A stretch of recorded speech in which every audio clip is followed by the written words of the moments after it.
Today we're baking at home and we're making cherry hand pies. You're gonna want to cook your cherries in a medium saucepan on medium heat.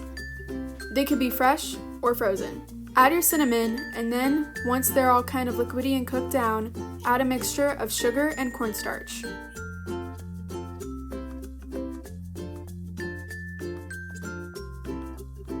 Stir in the cornstarch really quickly so that clumps don't form. Once it gets to this kind of texture, you can take it off the heat.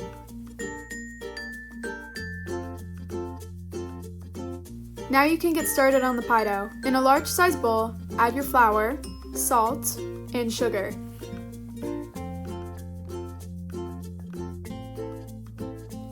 In a separate, smaller bowl, mix together your sour cream and egg until there are no lumps, and it is completely incorporated.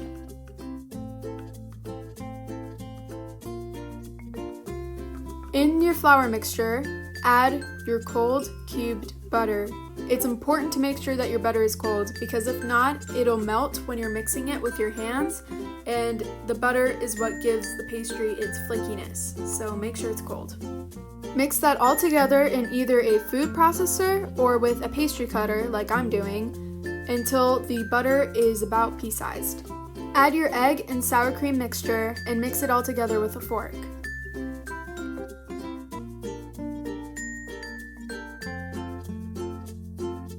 Once it's mainly incorporated and it gets harder to mix with the fork, go in with your hands and then mix until it forms a cohesive ball of dough.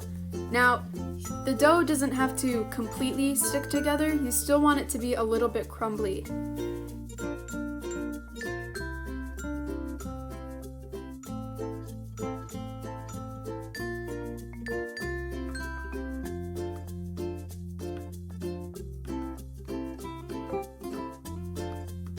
If you're making the dough ahead of time before your mixture or you're putting the pies together, then you're going to want to plastic wrap it and keep it in the fridge. If not, just move on to the next step.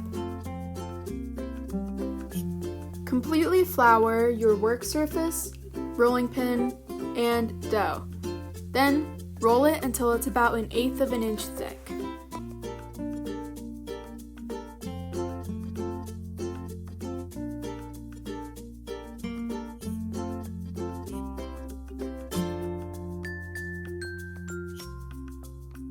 Once your dough is completely rolled out, take circular-shaped cookie cutters and cut circles into the dough. You want to use up the entire flat spread of dough right now, and then all the scraps later on too. You don't want to leave any dough behind. The circular cookie cutter doesn't need to be in any specific size, it just matters on the preference of what size you want your hand pies to be.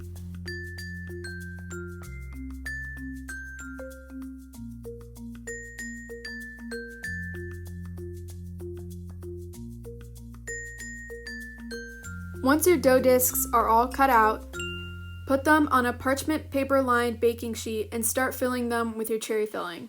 Your cherry filling should be chilled by now, that's really important, and the ratio that I put in was about 3 cherries per dough disc because I felt like it was a good amount. Then put another dough disc on top and press down the edges with a fork. You could press them down in any way you want, but it's important that the edges are closed completely to prevent cherry mixture from leaking out. Once that's done, use a knife and slit 3 slits in the top, cover it with some egg wash, and then if you want, sprinkle some finishing sugar on top.